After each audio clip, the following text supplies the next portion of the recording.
Good morning students. बेटा आज हम परिसंचरण तंत्र का नेक्स्ट लेक्चर डिस्कस करेंगे। ठीक है, इससे पहले हमने जो कल डिस्कस किया था उसमें क्या हमने हृदय चक्र के बारे में डिस्कस किया था। ठीक है, और दोहरा परिसंचरण तंत्र के बारे में डिस्कस किया था। आज हम कुछ छोटे छोटे टॉपिक्स हैं उनके बारे में डिस्कस करेंगे। जनरली क्वेश्चन वहीं से आता है, तो पहला आता है हृदय ध्वनि। फर्स्ट आता है हृदय ध्वनि। क्या बेटा, हृदय ध्वनि के बारे में अपन डिस्कस करेंगे। फर्स्ट हृदय ध्वनि, हार्ट साउंड। देखो बेटा, जब हमने कार्डियक साइकिल पढ़ाई थी, हृदय चक्र पढ़ाया था, तो मैंने बताया था कि हमारे जब वाल्व बंद होते, जब क्या होते हैं वाल्व कपाट जब बंद होते तो हमें हृदय ध्वनि सुनाई देती है। क्या होती है? हृदय ध्वनि सुनाई देती है।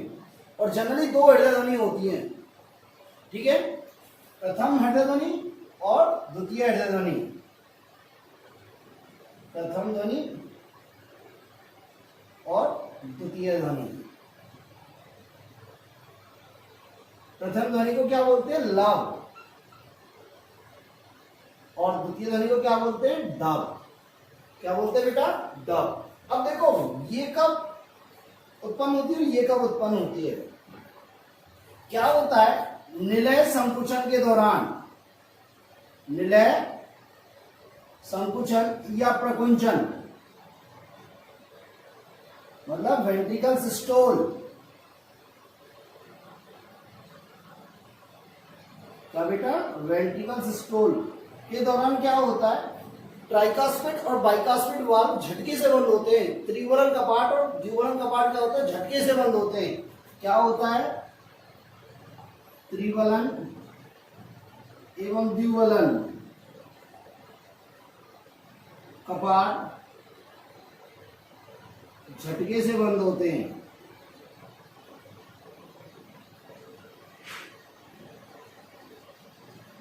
तो क्या होती है? प्रथम ध्वनि सुनाई देती है, प्रथम हृदय ध्वनि सुनाई देती है।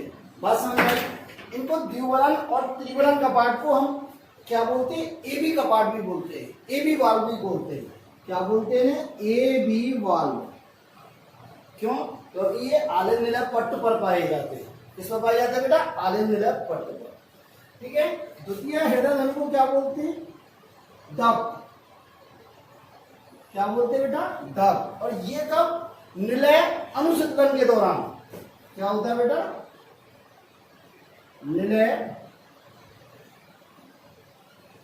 अनुसंधान मतलब वेंट्रिकल डायस्टोल।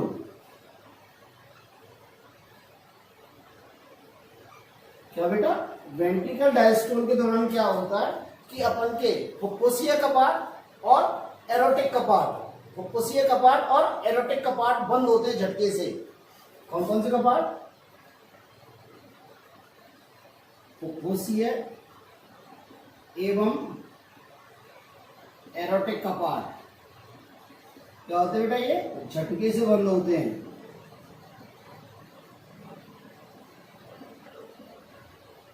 तो कौन सी ध्वनि सुनाई देती है? डब। कौन सी ध्वनि सुनाई देती है? डब। इन फुफ्फुसीय कपाट और एरोटिक कपाट को सम्मिलित रूप से क्या बोलते हैं? Semi lunar valve. क्या बोलते हैं बेटा? Semi lunar valve.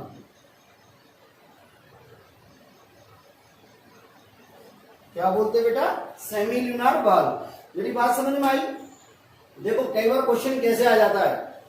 प्रथम हृदय ध्वनि सुनाई देती है कब? एबी वाल्व के बंद होने से, सेमी ल्यूनार के वाल्व के बंद होने से। ये भी दे सकता है। बात समझ में आई? तो किससे? एबी वाल्व के बंद होने से। बात समझे? एबी वाल्व कब बंद होते हैं? निलय संकुचन के दौरान। मेरी बात समझे? हृदय ध्वनि को हम किससे सुनते हैं? स्टेथोस्कोप से। किससे बेटा? स्टेथोस्कोप से सुनी जाती है। किससे सुनी जाती है? स्टेथोस्कोप से सुनी जाती है। ठीक है, देखो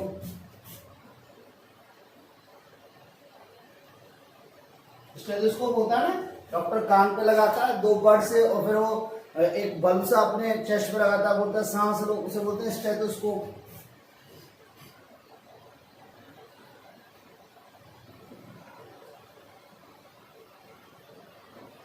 किससे सुनी जाती है? स्टेथोस्कोप से। तो ये है हमारी हृदय ध्वनि। क्या है बेटा? हृदय ध्वनि। दो हृदय ध्वनि है, प्रथम हृदय ध्वनि और द्वितीय हृदय ध्वनि। प्रथम को क्या बोलते हैं? लव। द्वितीय को क्या बोलते हैं? डब। ये कब सुनाई देती है? निलय संकुचन के दौरान, मतलब वेंट्रिकल सिस्टोल के दौरान त्रिवलन एवं द्विवलन कपाट झटके से बंद होते हैं। इन त्रिवलन और द्विवलन कपाट को संयुक्त रूप से क्या बोलते हैं? AB valve. द्वितीय हृदय ध्वनि को क्या बोलते हैं? डब। ये कब सुनाई देती है? निलय अनुशीतलन, मतलब वेंट्रिकल डायस्टोल के दौरान क्या होता है कि फुफ्फुसीय कपाट और एरोटिक कपाट झटके से बंद होते हैं, तो क्या देती है? द्वितीय हृदय ध्वनि सुनाई देती है। उसे क्या बोलते हैं? Semilunar valve. क्या बोलते हैं बेटा? Semilunar valve. इन्हें किससे सुना जाता है? स्टेथोस्कोप से। किससे बेटा? स्टेथोस्कोप से। मेरी बात क्लियर है? ठीक है। तो ये हुई आपकी हृदय ध्वनि। क्या होगी बेटा? हृदय ध्वनि। ठीक है। नेक्स्ट आता है हृदय से संबंधित या हृदय चक्र से संबंधित रुधिर आयतन। क्या बेटा? हृदय चक्र से संबंधित रुधिर आयतन। ठीक है। तो देखो, हृदय चक्र से संबंधित रुधिर आयतन, blood volume related to cardiac cycle. देखो बेटा, रुधिर चक्र से संबंधित रुधिर आयतन क्या होते हैं? मेरी बात समझने की कोशिश करना। इसमें से क्वेश्चन बहुत ज्यादा पूछा जाता है। ठीक है। तो देखो, ये हमारा हृदय है।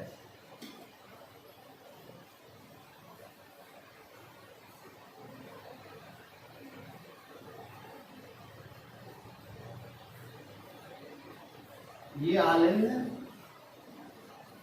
और ये है निलय। देखो बेटा, मैंने आपको बताया था जब आलिंद संकुचित होते हैं तो निलय क्या होते हैं? रिलैक्स रहते हैं। मतलब आलिंद जब संकुचित होते हैं तो निलय क्या होते हैं? अनुशिथिल रहते हैं। और आलिंद जब संकुचित होते हैं तो पूरा पूरा रक्त किसमें आ जाता है? निलय में। किसमें? निलय में। बात मेरी समझ में आई? किसमें आ जाता है? निलय में। तो देखो, जब निलय अनुशिथिल है, निलय अनुशिथिल है, मतलब वेंट्रिकल डायस्टोल के दौरान, वेंट्रिकल डायस्टोल के दौरान निलयों में कुल 120 ml रक्त भरा जाता है।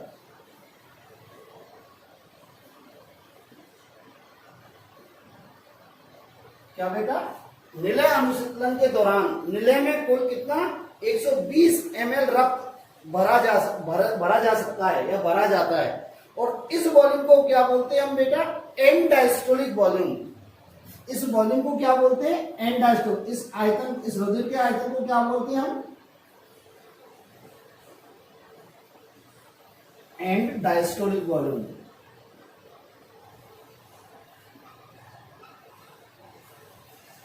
ठीक है। आपको यही याद रखना, एंड डायस्टोलिक वॉल्यूम। मेरी बात दोबारा सुनो। निलय अनुशीतलन के दौरान, क्या बेटा? निलय अनुशीतलन के दौरान निलयों में कितना रक्त भरा जा सकता है? Maximum 120 ml। कितना बेटा? 120 ml। ठीक है। और इस आयतन को क्या बोलते हैं? And diastolic volume. क्या बेटा? And diastolic volume. मेरी बात समझ में आई? अब देखो, जब निलय संकुचित होंगे, जब निलय में संकुचन होगा, जब निलय में संकुचन होगा तो निलय से कुल कितना ब्लड बाहर निकलेगा? निलय से कुल कितना ब्लड बाहर निकलेगा बेटा? 70 ml। कितना ml बाहर निकलेगा? 70 ml। तो जब निलय संकुचन होगा तो 70 ml ब्लड निलय से बाहर आता है, बाहर निकलता है। और इस आयतन को क्या बोलते हैं? Stroke volume. इस आयतन को क्या बोलते हैं? Stroke volume. क्या बोलते हैं बेटा? Stroke volume. मतलब जब निलय में संकुचन होगा, निलय में संकुचन होगा तो 70 ml रक्त निले से बाहर निकल जाएगा, 70 ml रक्त निले से बाहर निकल जाएगा, इसे क्या बोलते हैं, स्ट्रोक वॉल्यूम। ठीक है, अब जो बचा हुआ है क्या है, बचा हुआ रुधिर, निले में बचा हुआ रुधिर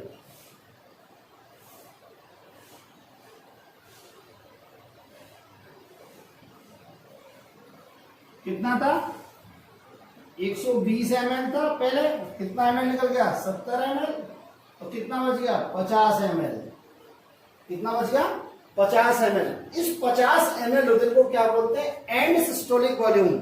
क्या बोलते हैं बेटा, एंड सिस्टोलिक वॉल्यूम। तो इस 50 ml को हम क्या बोलते हैं, एंड सिस्टोलिक वॉल्यूम। मेरी बात समझ में आई क्या, मतलब जब पूरी तरह अनुशिथिल है, पूरी तरह अनुशिथिल है वेंट्रिकल, तो कितना रुधिर अंदर है, कितना रुधिर भरा जा सकता है लंग्स में, 120 ml, जैसे क्या बोलते हैं, एंड डायस्टोलिक वॉल्यूम। ठीक है, जब इनमें संकुचन होगा, क्या होगा, संकुचन होगा, तो कितना ब्लड बाहर जाएगा, 70 ml, उसे क्या बोलते हैं, स्ट्रोक वॉल्यूम। क्या बोलते हैं बेटा, स्ट्रोक वॉल्यूम। मेरी बात समझ में आई। अब देखो ये था और इतना निकल गया, तो बचा कितना, 50 ml, क्या बचा, 50 ml, तो इसे क्या बोलते हैं, एंड सिस्टोलिक वॉल्यूम। क्या बोलते हैं बेटा, एंड सिस्टोलिक वॉल्यूम। मेरी बात समझ में आई। अब देखते हैं अपन क्या होता है।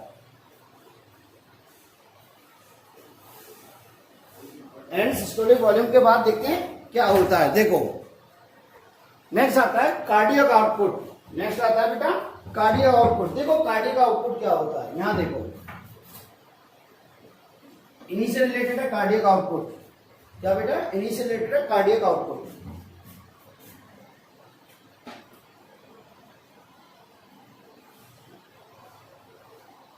देखो कार्डियक आउटपुट का क्या मतलब होता है कि लेफ्ट नीले से अरोटा में, लेफ्ट नीले से अरोटा में 1 मिनट में कितना ब्लड पंप किया जाता है, 1 मिनट में कितना ब्लड पंप किया जाता है,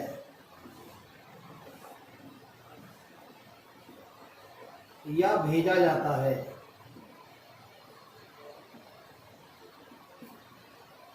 मेरी बात समझ आई।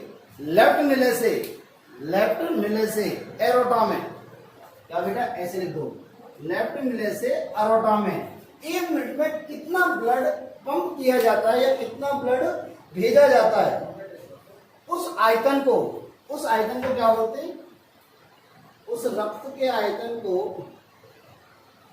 क्या बोलते हैं, कार्डियक आउटपुट। क्या बोलते हैं बेटा, कार्डियक आउटपुट। तो देखो कार्डियक आउटपुट क्या होता है, कार्डियक आउटपुट बराबर stroke volume into heart beat. क्या बेटा, heart beat, stroke volume into heart beat. अब हमें पता है स्ट्रोक वॉल्यूम कितना है, 70 ml। कितना है, 70 ml। तो 70 ml तो क्या होगा स्ट्रोक वॉल्यूम, और हार्ट बीट कितनी है हमारी, 72 to 78 पर मिनट। ठीक है, तो ये कितना आता है, 5 लीटर के करीब आता है। कितना आता है, 5 लीटर के करीब। तो हमारा कार्डियक आउटपुट कितना हुआ बेटा, 5 लीटर। कितना हुआ बेटा, 5 लीटर। मेरी बात समझ में आई या नहीं आई, कितना हुआ बेटा, 5 लीटर। तो ये है कार्डियक आउटपुट। दोबारा सुन लो, बहुत इंपॉर्टेंट है, क्वेश्चन इन्हीं में से आता है। हृदय चक्र से संबंधित रुधिर आयतन। ठीक है, पहला आता है एंड डायस्टोलिक वॉल्यूम। निलय अनुशीतन के दौरान निलय में कितना रक्त भरा जा सकता है, टोटल मैक्सिमम 120 ml। तो इसे क्या बोलते हैं, एंड डायस्टोलिक वॉल्यूम। नेक्स्ट आता है स्ट्रोक वॉल्यूम। स्ट्रोक वॉल्यूम क्या है, निलय संकुचन के दौरान निलय से कितना रक्त बाहर जा रहा है, कितना रक्त बाहर जा रहा है, तो वो कितना जा रहा है, 70 ml। उसे क्या बोलते हैं, निलय या स्ट्रोक वॉल्यूम। क्या बोलते हैं, स्ट्रोक वॉल्यूम। नेक्स्ट, अब इतना था और इतना बाहर निकल गया, बच गया कितना, 50 ml। इसे क्या बोलते हैं, एंड सिस्टोलिक वॉल्यूम। क्या बेटा, एंड सिस्टोलिक वॉल्यूम। ठीक है, नेक्स्ट आता है कार्डियक आउटपुट। लेफ्ट लेफ्ट निले से एरोटा में कितना रक्त पंप किया जाता है 1 मिनट में। यहाँ पर क्या कह सकते हैं, लेफ्ट निले से एरोटा में 1 मिनट में कितना ब्लड का आयतन निकलता है या कितना ब्लड का आयतन बाहर निकलता है। ठीक है, तो उसे क्या बोलते हैं, कार्डियक आउटपुट। तो कार्डियक आउटपुट क्या हुई, stroke volume into heart beat, stroke volume into heart beat. तो स्ट्रोक वॉल्यूम कितना है हमारा 70, ठीक है, और हार्ट बीट कितनी है 70 to 78 पर मिनट है। तो ये कितना हो गया 5 लीटर के करीब होता है ये। तो कार्डियक आउटपुट कितना होता है हमारा 5 लीटर। कार्डियक आउटपुट कितना होता है बेटा 5 लीटर, मतलब 1 मिनट में हृदय से, हृदय मतलब लेफ्ट हृदय से कितना ब्लड निकलता है 5 लीटर। ठीक है, तो ये हुआ आपका कार्डियक आउटपुट। नेक्स्ट टॉपिक आता है बेटा आपका ईसीजी। क्या बेटा, ईसीजी।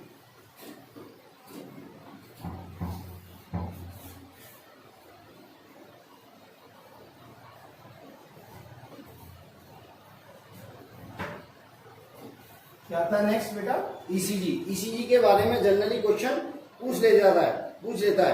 तो ईसीजी को क्या बोलते हैं, इलेक्ट्रोकार्डियोग्राफ। ECG electrocardiograph.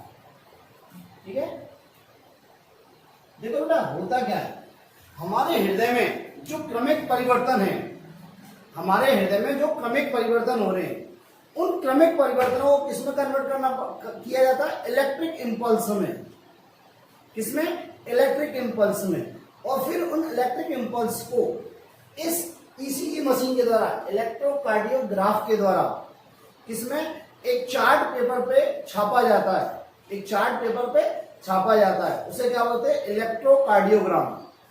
उसको जो हमारे हृदय के इलेक्ट्रिक इंपल्स हैं, विद्युत आवेग हैं, विद्युत आवेग के रूप में जो चेंज हो रहे हैं, उनको विद्युत आवेग के रूप में क्या होता है, ग्राफ पे छापा जाता है, उसे क्या होता है, इलेक्ट्रोकार्डियोग्राम। क्या बोलते हैं, electrocardiogram.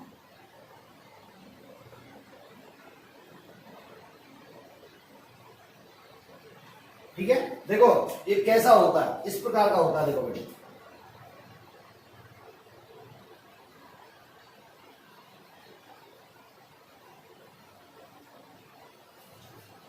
P Q R S और T। आपने देखा होगा, आपने बहुत सारी मूवी देखी होंगी। मूवी में क्या होती है, ऐसी लाइन चलती रहती है, ऐसी लाइन चलती रहती है, और जब आदमी इंसान मरता है तो सीधी हो जाती है और टू टू टू टू ऐसे प्रकार से साइरन देने लग जाती है। मेरी बात समझ में आई?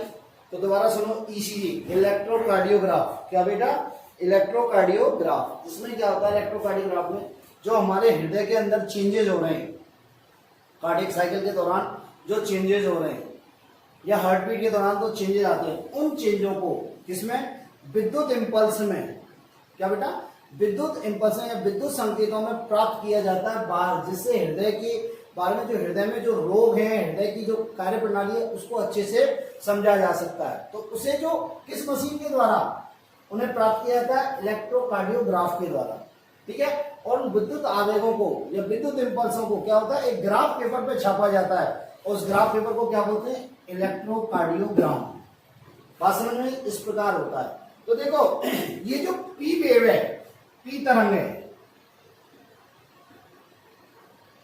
क्या बेटा, ये पी तरंग है, ये क्या करती है, आलिंद बी ध्रुवण को इंडिकेट करती है, मतलब आर्टियल डीपोलराइजेशन को इंडिकेट करती है। इसको बेटा, आर्टियल डीपोलराइजेशन को।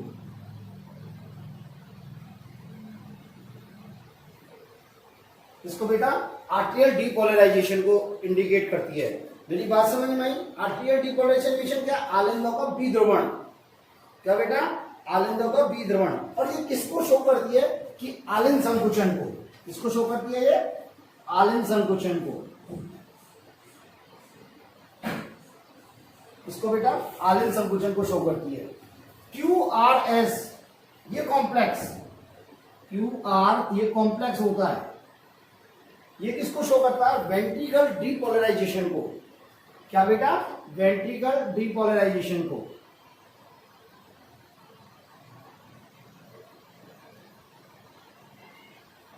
इसको करता है बेटा, वेंट्रिकल डीपोलराइजेशन को। वेंट्रिकल डीपोलराइजेशन मींस क्या होता है बेटा, कि संकुचन, निलयों में संकुचन स्टार्ट हुआ है, निलयों में संकुचन स्टार्ट हुआ है, निलय संकुचन को। इसका मतलब क्या हुआ बेटा, निलय संकुचन हुआ है। क्या हुआ बेटा, निलय संकुचन हुआ है, ठीक है। और टी वेव ये होती है वेंट्रिकल रीपोलराइजेशन। क्या बेटा, वेंट्रिकल रीपोलराइजेशन।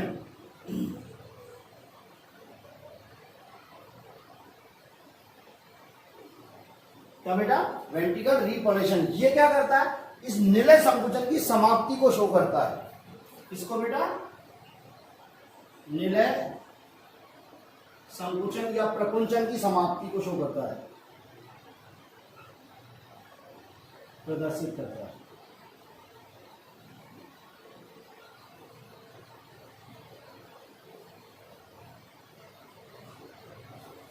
मेरी बात समझ में आई, दोबारा सुन लो।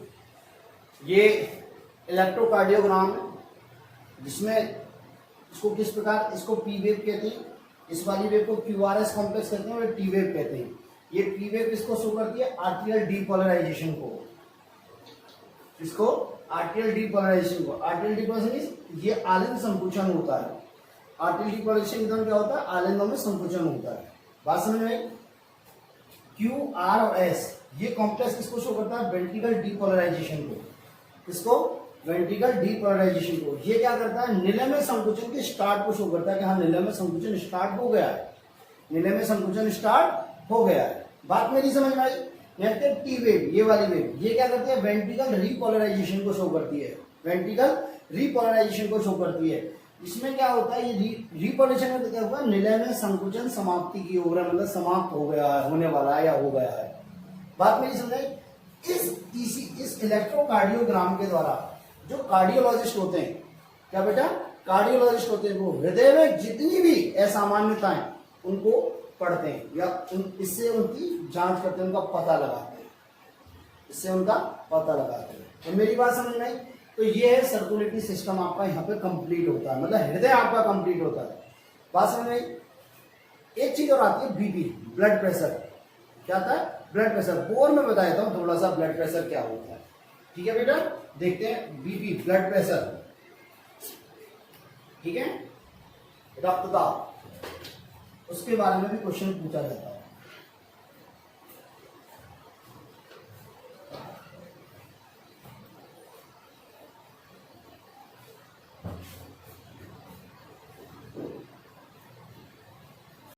नेक्स्ट टॉपिक आता है आपका रक्तदाब। क्या आता है बेटा, रक्तदाब। इसमें से भी क्वेश्चन पूछ लेता है, जिसे क्या बोलते हैं, ब्लड प्रेशर, मतलब बीपी। आप कहते हो ना बीपी कम हो गया, बीपी ज्यादा हो गया, ये देखो ना रक्तदाब क्या होता है। देखो हमें पता है रक्त किस में बहता है, बंद नलिकाओं में। रक्त किस में बहता है, बंद नलिकाओं में।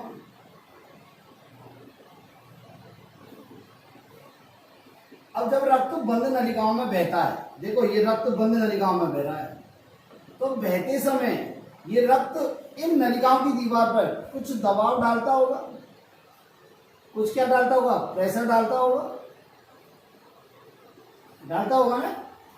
तो रक्त द्वारा रक्त नलिकाओं की दीवार पर लगाया गया प्रेशर क्या कहलाता है, रक्तदाब। क्या बेटा, रक्त द्वारा रक्तवाहिनियों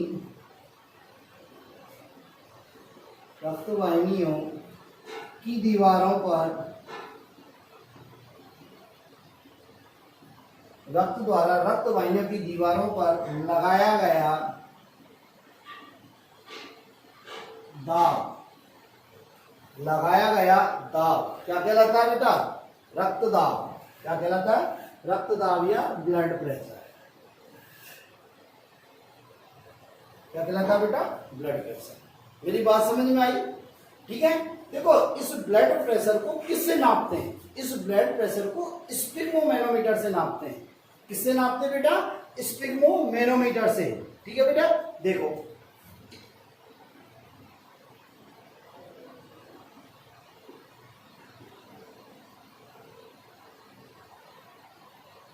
किससे नापा जाता है, स्पिग्मोमेनोमीटर से। किससे बेटा? स्पिग्मोमेनोमीटर से। और किस में नापा जाता है? ब्रेकियल धमनी में। क्या बेटा? ब्रेकियल धमनी में। हम जब भी डॉक्टर के जाते हैं, जब हमारा बीपी कम हो जाता है, तो वो क्या करता है, यहाँ पे हमारे हाथ में यहाँ ऊपर एक वो बांधता है पट्टा सा, और पट्टा सा बांध के खींचता है, ठीक है, और एक पारा चलता है, ठीक है, जहां हमारा प्रेशर अप्लाई होता है। तो ये क्या होता है, यहाँ पे ब्रेकियल आर्टरी होती है। क्या होती है? Brachial artery. और जो इंस्ट्रूमेंट होता है, जो उपकरण होता है, वो उसे क्या बोलते हैं? स्पिग्मोमेनोमीटर। इससे क्या बेटा? स्पिग्मोमेनोमीटर। ठीक है। देखो बेटा, ये रक्तदाब जो होता है ना, इसकी दो अवस्थाएं होती हैं, एक तो प्रकुंचन दाब और एक शीतलन दाब। एक तो क्या होता है? प्रकुंचन दाब और एक होता है शीतलन दाब। तो देखो यहां लिख देते हैं, दो अवस्था होती है इसकी।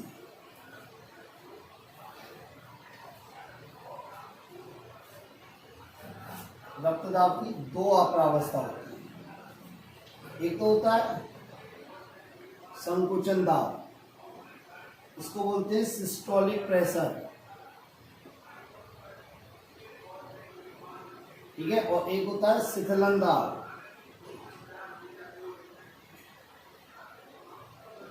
इसको क्या बोलते हैं? डायस्टोलिक।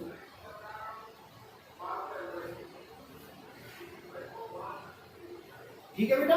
देखो सिस्टोलिक प्रेशर क्या होता है? हृदय संकुचन के दौरान। क्या बेटा? हृदय संकुचन के दौरान रक्त द्वारा वाहिनियों की दीवारों पर, रक्त नलिकाओं की दीवारों पर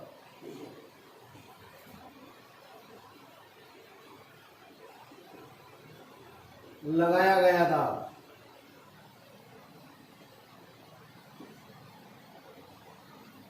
क्या बेटा? संकुचन के दौरान, हृदय संकुचन के दौरान रक्त द्वारा रक्त नलिकाओं की दीवारों पर लगाया गया था। अब देखो मेरी बात सुनो, हृदय जब संकुचित होगा तो क्या होगा? एकदम बहुत प्रेशर से रक्त बाहर जाएगा, बहुत प्रेशर से रक्त बाहर जाएगा। जब प्रेशर से रक्त बाहर जाएगा तो वो रक्त वाहिनियों की दीवारों पर अधिक प्रेशर अप्लाई करेगा ना, ठीक है। तो इसका मान क्या होता है? उच्च होता है। इसका मान क्या होता है बेटा? उच्च होता है, ठीक है। ये रक्तदाब की अपर लिमिट होती है, ऊपरी सीमा होती है। ये क्या होती है? रक्तदाब की ऊपरी सीमा होती है, अपर लिमिट होती है, ठीक है। इसका मान कितना होता है? नर में तो होता है 120 mm ऑफ Hg, और मादा में होता है ये 110 mm ऑफ Hg। कितना होता है बेटा? 110 mm ऑफ Hg मादा में, और नर में कितना होता है? 120 mm ऑफ Hg।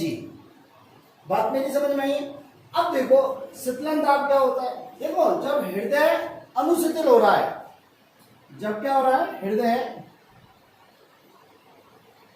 अनुशीतल हो रहा है, मतलब उसमें क्या हो रहा है? डायस्टोल हो रहा है, अनुशीतल हो रहा है, रिलैक्स हो रहा है। अनुशीतलन द्वारा, हृदय अनुशीतलन द्वारा रक्त द्वारा या अनुशीतलन के दौरान, क्या बेटा? अनुशीतलन के दौरान रक्त द्वारा रक्त नलिकाओं में रक्त नलिकाओं की दीवार पर लगाया गया था। क्या कहलाता है बेटा? अनुशीतलन या शीतलन दाब, डायस्टोलिक प्रेशर कहलाता है। क्या कहलाता है? Diastolic pressure. और ये रक्त दाब की क्या होती है? निचली सीमा होती है। क्या होती है ये? निचली सीमा। ये रक्त दाब की क्या है? निचली सीमा।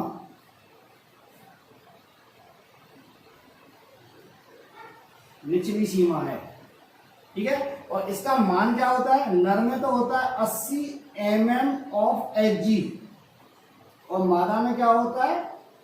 70 mm of Hg। 70 mm of Hg।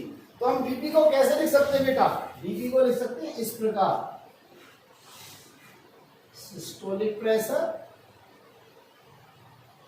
बटे डायस्टोलिक प्रेशर। ठीक है। तो नर में कितना हो गया ये 120/80 mm ऑफ Hg। ये mm ऑफ Hg क्या है इसकी यूनिट। और मादा में क्या हो गया बेटा, ये नीचे लिख देते हैं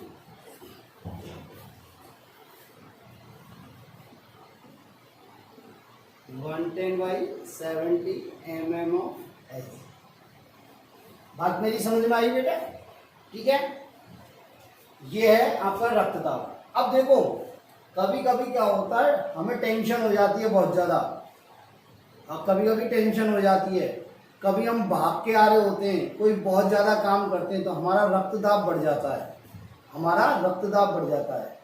अब मान लो थोड़ी देर हमने भागे और रक्तदाब बढ़ गया, तो हम उसे यह नहीं कहेंगे कि हमारा बीपी बढ़ गया बहुत ज्यादा, उसे नहीं कहेंगे। यदि लगातार बीपी बढ़ता रहता है, लगातार बीपी बढ़ा रहता है, तो उसे क्या होते हैं उच्च रक्तदाब। क्या बोलते हैं उच्च रक्तदाब। हिंदी में इंग्लिश में क्या होते हैं हाइपरटेंशन। क्या बोलते हैं बेटा हाइपरटेंशन।